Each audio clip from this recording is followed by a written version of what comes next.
You're listening to the Unsure Entrepreneur Podcast with Roger Pierce. Whether you're scribbling business ideas on a napkin or wrestling with the should I, shouldn't I question, get ready to explore the realities, the risks, and the rewards of entrepreneurship as we share the stories, scars, and successes of small business owners. Hello and welcome to another episode of the Unsure Entrepreneur. My name is Roger Pierce. Thanks for joining us here today. I'm so excited to introduce my next guest, Janice Waugh. She's the founder of Solo Traveler and executive director and founder of the nonprofit organization Northstar Startups. How you doing, Janice? I'm doing very well, Roger. Nice to be here. Excited to have you. I'm going to give the folks a bit of a bio on you so we can get to know who you are.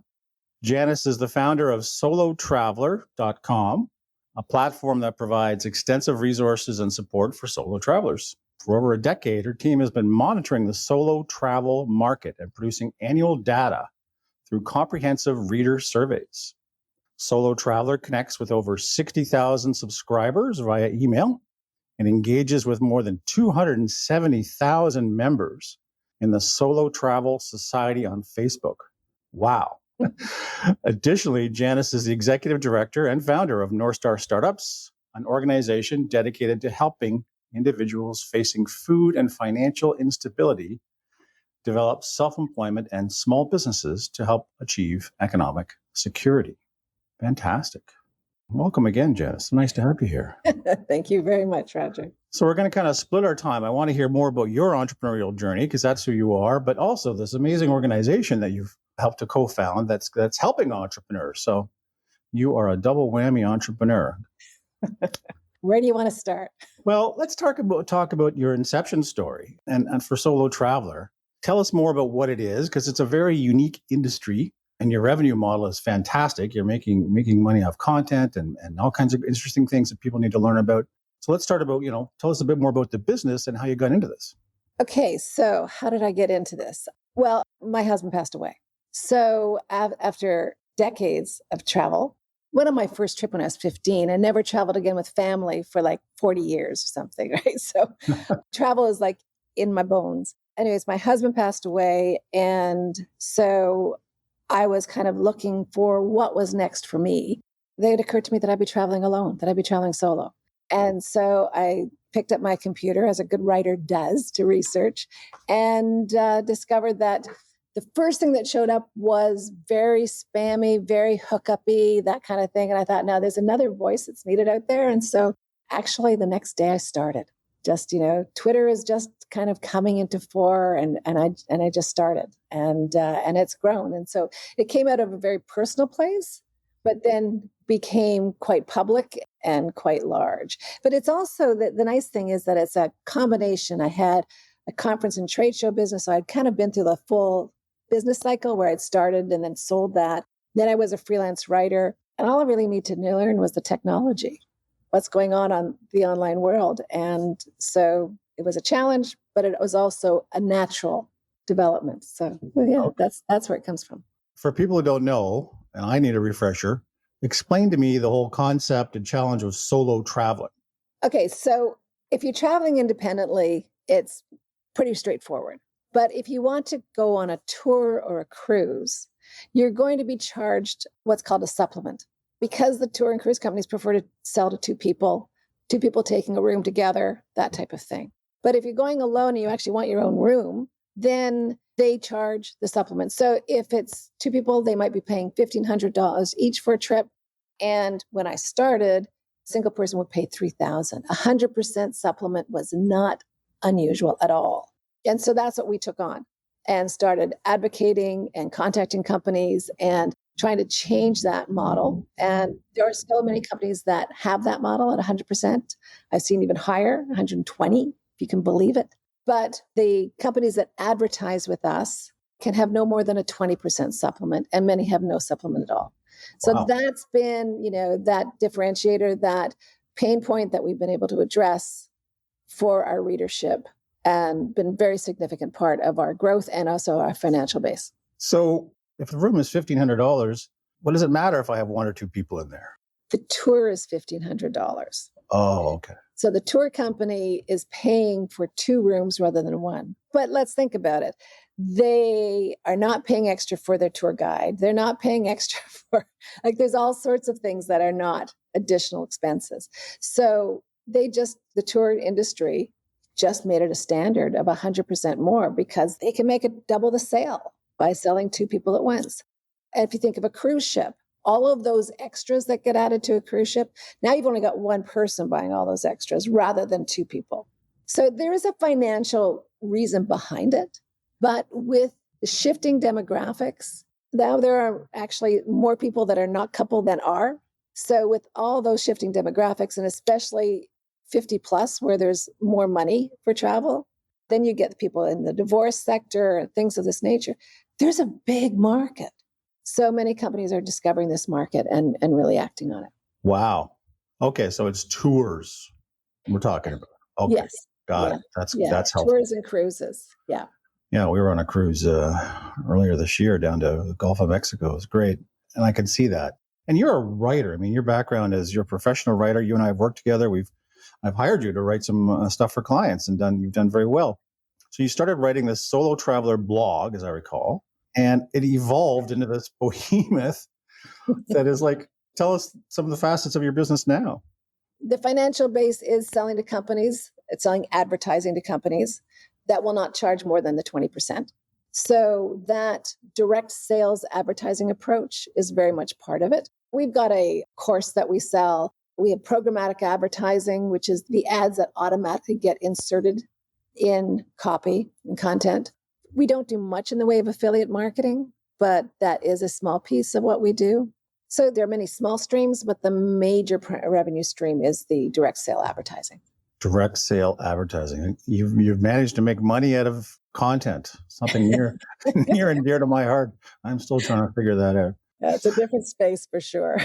You know, another valuable lesson, and the show, of course, is for aspiring entrepreneurs and existing entrepreneurs who are unsure, have some questions, of course. Mm-hmm. You are a great example of a niche. Solo travelers, people looking to go on tours, on their cruises on their own, don't want to pay the supplement. That is such a great example of a niche business. And when you focus on a niche business, you really are cutting down your marketing costs because it's a lot easier to understand what someone does. Oh, look at that. That's exactly what I need. And I wanted you to maybe expand on that a bit for me. And do you ever think about, well, maybe I should be offering it to a wider traveling audience? Or how do you maintain your discipline just to focus on this niche? It's very interesting because, of course, that has been, how about the solo business traveler and that type of thing, right? There's always temptation. But I guess one of the things that I'd like to mention is the value of listening to your customers, the value of listening to your readers. Because when I started Solo Traveler, I was an independent traveler. So I didn't know about the single supplement, right? I started it as most businesses do that are successful out of a passion for travel.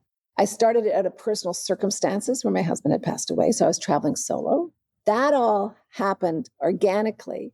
And then by listening, and didn't take long. It was like a month and a half into the business that I started hearing about the supplement and that, how people hated the supplement and how big the supplement was. And things like, well, okay, now I know what my business is, where the financial base is going to come from.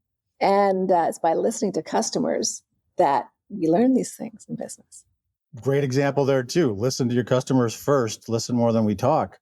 Give me some examples, if you can, of the types of clients that are on board. Sure. So Exodus is a Canadian company. Adventure Canada, wow, they produce wonderful, wonderful expeditions in the north. So companies of that nature, so both tour and cruise companies are the ones that we work with, and we probably have at any given time 25 to 30 companies advertising on our site, but we have a list of probably more like 80 to 100 that are prospects, and that they might come and go because some of them are very small. There are tour companies that run like 1 to 2 tours a year. So they're very personal. It's been interesting. I didn't realize that. I thought they were all like G-Adventures. They're not, right? So there's a variety of options. So if I wanted to pursue one of my lifelong dreams and go bicycling in Belgium, is there something on there for me? Absolutely. I would go to Exodus for that, actually. Exodus Travels. Okay. They are really good in the cycling and hiking space. I better get permission from my wife first. I actually did an independent travel with them once. And so that was quite interesting. So they lined it all up. Then I just did it through France. It was a walking trip, a hiking trip in France. So like they can do that for you, or you can go with a group. France sounds interesting to me, but give me a couple of examples of your more memorable destinations. You must be all over the world through this business. Yeah, I think my two most memorable are Chile, Patagonia. Flew into Santiago and then made my way down to Patagonia and then, hiked there. And India. They're the two most dramatic in terms of the impact on life, on understanding myself and things like that. But going to the UK is just it's wonderful as well. Like it doesn't have to be someplace as exotic as India. And where are you going next?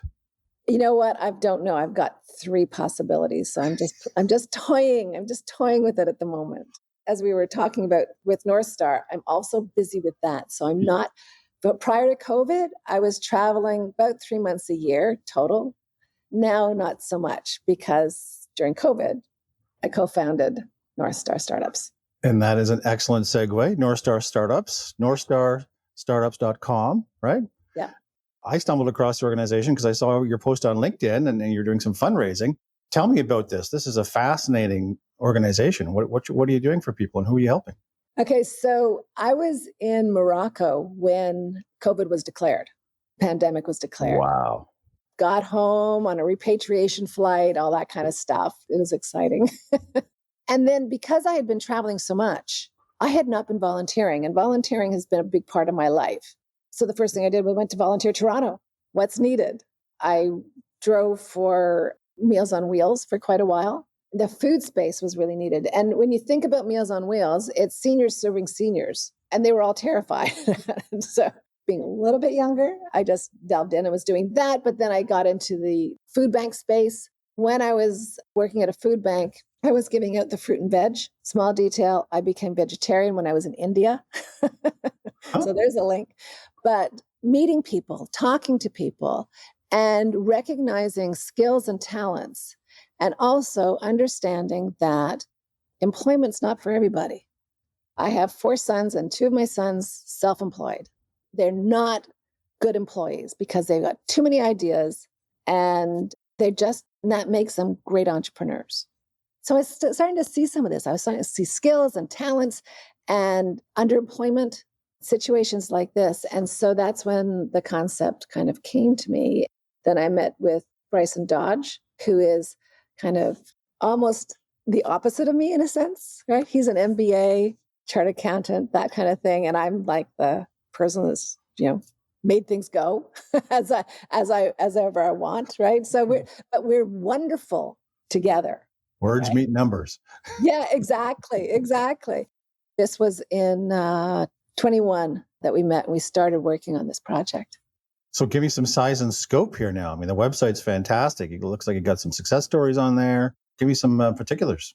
We are moving slowly as we're building out the foundation and as we're learning and listening to our customers.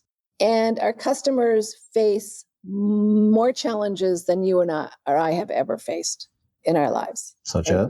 Well, when you hear from someone that says, the scariest part of my day is going from the sidewalk to my apartment, going through the Toronto community housing building that she lived in, right? She lives in, was terrifying, right? So when you hear that and you think of that, the stress that imposes, when you think of people who have to go, because food banks only give 2 days of food out. And if you're serving, feeding a family or whatever, then you are going to food banks 2 to 3 times a week. What does that do with your prospects of getting beyond, right? Another person who got a job, and then I discovered it was actually in a sweatshop. Everything was under the table. It was not safe. But this is what she's doing in order to make ends meet and support her daughter for a better life. These are barriers that we don't think about in everyday life, or for most of us that are so fortunate.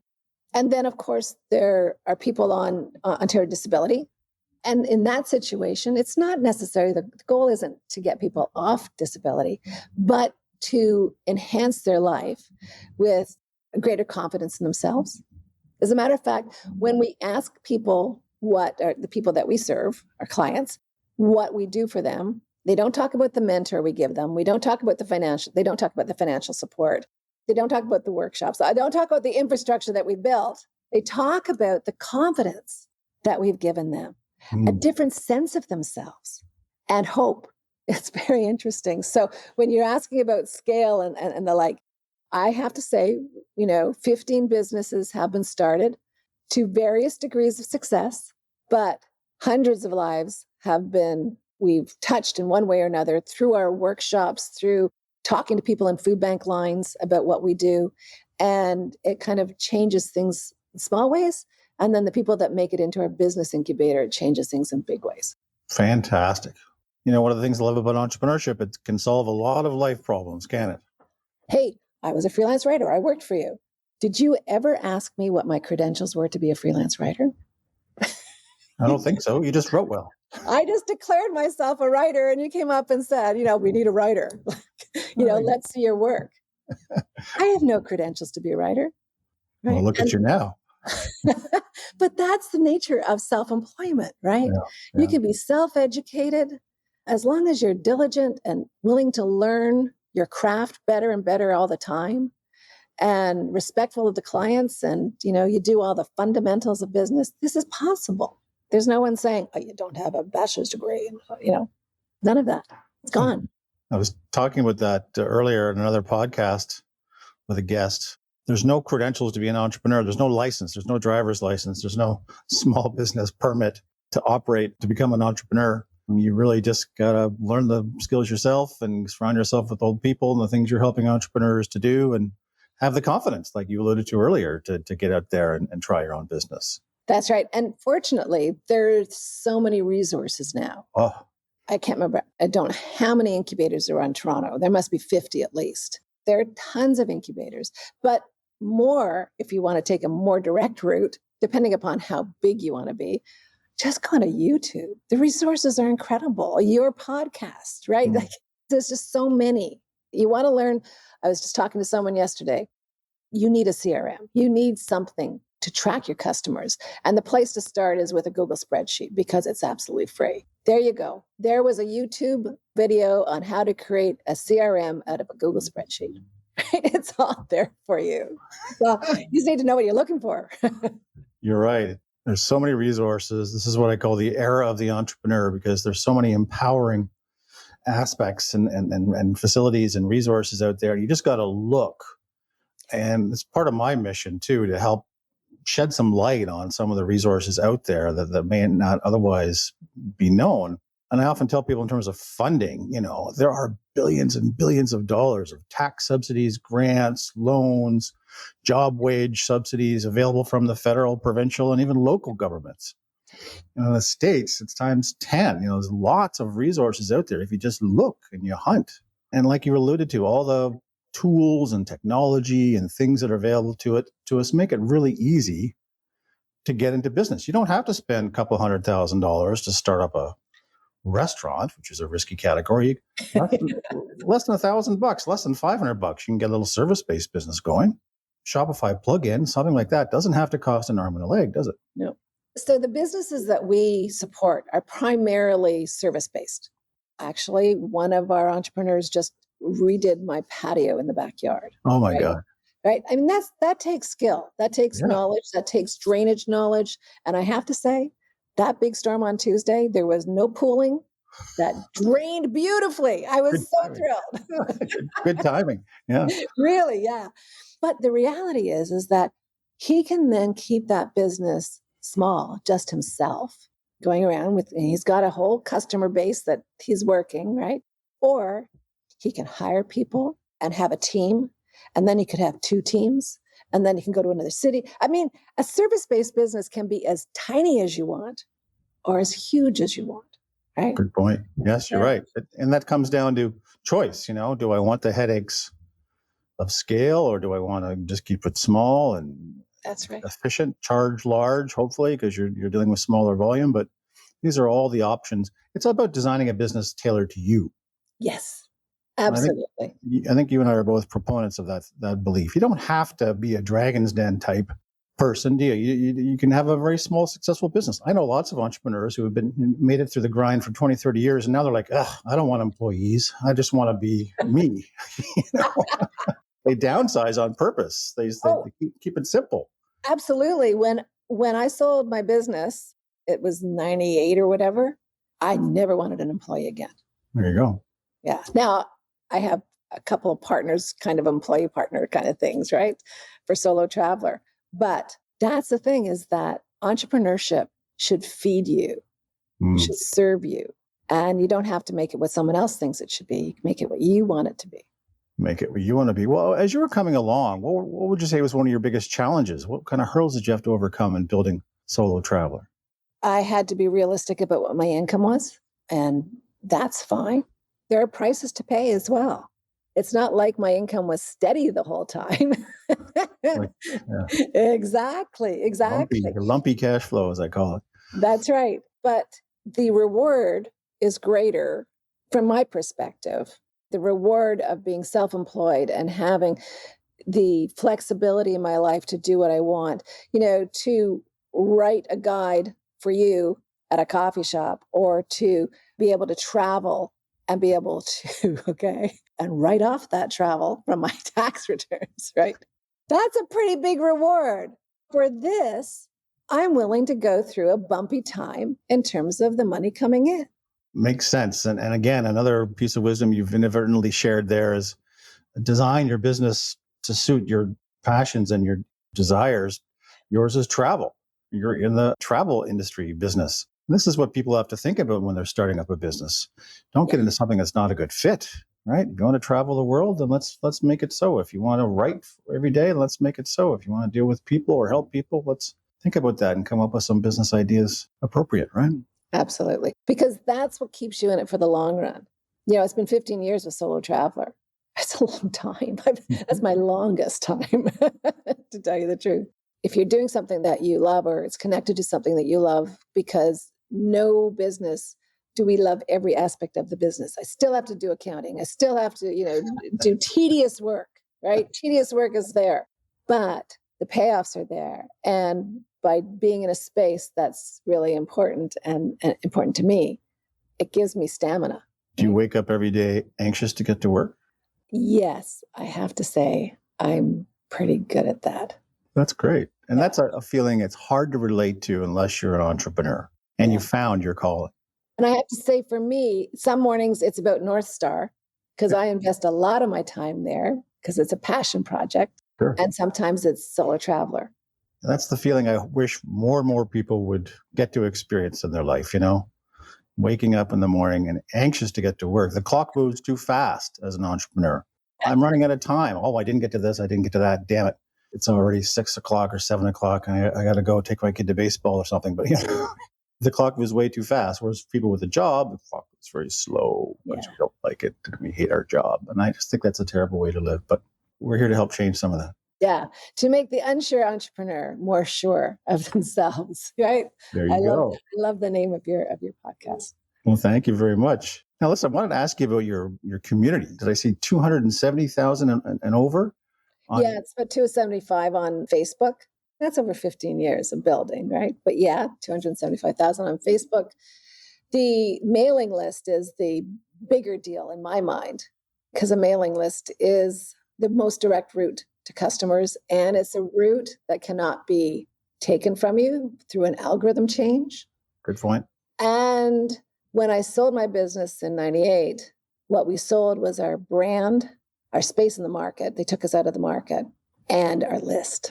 There you go. So a list is so valuable, so valuable. And for people that don't understand that, email marketing, a lot of people think it's boring, old school, 90s tech. Email lists are still the go-to choice for marketers. There's a 38-to-1 return. For every dollar you spend on email marketing, you can expect roughly $38 back in return, because it's so direct, it's so valuable, it's so intimate that you can add links, you can add attachments, you can monitor the clicks and the opens. It's genius. Yeah. And the technology of email marketing has changed over the years. It's much more sophisticated. You can slice and dice your subscribers as you learn more about them, tagging them to understand what it is that they want, what they want to buy. It's a very sophisticated space right now. Important asset for you and your business, for sure. Give us a tip on how to grow such a large community. I mean, you obviously are a content creator. What would you suggest to someone who wants to do the same? It was easier on Facebook.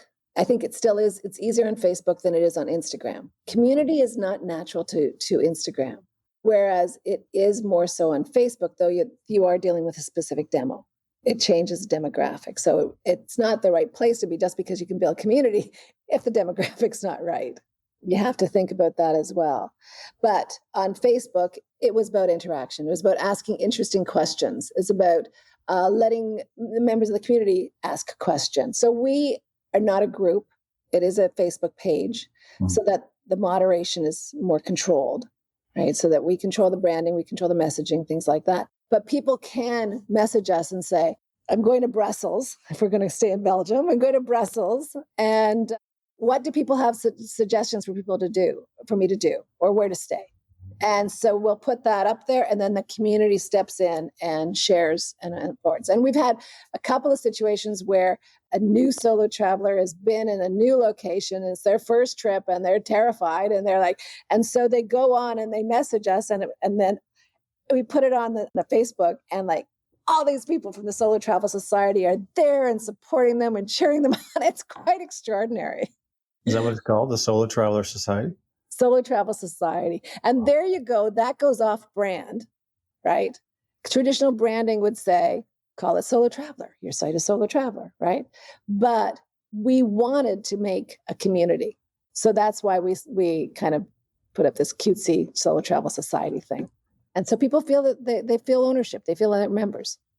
You know, you remind me, was it Malcolm Gladwell or Seth Godin? I forget who said it, but you only need 1,000 members, 1,000 people to start earning money, even less than that, right? Now, a community of 1,000 will do you quite well, right? In whatever, selling fishing rods or traveling, right? If there's enough people, get 1,000 people on a list or in a community, that kind of list is going to help you generate some income no matter how you go about it. And you've got almost 300,000 of them out there. So kudos to you. That's fantastic. Well, you've just mentioned two of my faves.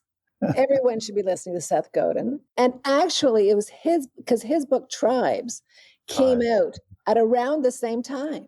That way, I think I could get it for free with him reading it. So I was listening to the audiobook while I was walking, and it was like, this man's brilliant. Right? But he is very much about following your passion, creating a business that suits your life. Fantastic blog, too. If you don't, if the listeners haven't already, please subscribe to Seth's blog. It comes out daily. Yeah. Really insightful little pieces of wisdom. Yeah, for sure. Yeah. So watching our clock here, but I got a couple questions for you. I want to ask you kind of one question on your entrepreneur life, but also let's start with Northstars. What do you need to help achieve your vision or advance or help more people at Northstars? What's an ask you would have of people listening? Thank you for that. We are focusing on Scarborough at this point in time. We do have some entrepreneurs outside of Scarborough, but we are focusing on Scarborough because that helps build community again. And so the entrepreneurs, they run into each other, right? And they know each other, and they are living in a space where entrepreneurship is not normal. And so connecting with each other is a really valuable thing. So we are focusing on Scarborough. Mentors, definitely looking for mentors. And we have a kind of a series of events coming up September, October, where we'll have another intake of new entrepreneurs. So we will definitely be looking for mentors in September. So that's one thing. And the other is sometimes we just need volunteers. I'm looking for someone that's got WordPress knowledge that might just want to maintain the site, a social media person, that type of thing. So sometimes we're just looking for volunteers to do some back office stuff. And the best way to approach is NorthstarStartups.com. Yeah, for sure. Excellent. Thank you for that. Yeah, please, folks, consider helping out some fellow entrepreneurs. And in terms of your business, Janice, I'm going to ask you for a piece of advice you'd give to someone who's at the way back at the beginning, thinking about starting a business, not quite sure, unsure of it all. Is there something you can impart to people who are at that stage? the most important thing is to stick with it. I hate to say it's so straightforward, right? But talk to people. Someone you know knows someone that knows what you need to know, right? So talk to people about what you need to learn. Use that networking opportunity, but try to drive through. It's like you're moving the ball up the hill. At some point, you'll get to the top and the momentum will start, but it's you that has to keep on pushing it up. So you just got to keep on pushing, but drawing on your network, drawing on resources like your podcast, learning constantly. These are the things that get you up the hill. And then it can get easier. Not easy necessarily, but easier. Easier. That's right. Keep going, draw on resources. And plan. I do need to say, one of the biggest challenges for entrepreneurs is to know what to do when there's nothing to do. If you don't have a client that's driving you to do something, what do you do? So taking that time to plan, what is your next move, and to use your time efficiently so that you do get those customers that are driving you is really important as well. Terrific. Stop and think. Excellent advice. Thank you for sharing that. I could talk to you all day, but unfortunately, that's all the time we have. I want to thank you very much, Janice Waugh, for sharing your entrepreneurial journey and experiences with us. It means so much. Before you go, can you give us maybe 2 websites, how to reach you, your business, and how to, again, reach Northstars? So Solo Traveler is the name of the blog. The URL, though, is solotravelerworld.com. And that's a double L or a single. But when you read it, we've sold out to the Americans very quickly. So it's American spelling, just so you know. Northstar Startups is northstarstartups.com. Excellent. 2 fantastic websites. I hope everyone checks them out. Thanks again. I really appreciate it. And to our listeners, thank you for being here. And be sure to return next episode for more insights from the unsure entrepreneur. Bye, everyone. Bye-bye. Thanks, Roger. That's it for this episode of the Unsure Entrepreneur podcast. Thanks for listening. Be sure to subscribe so you don't miss other candid conversations with small business owners. And be sure to check us out at unsureentrepreneur.com.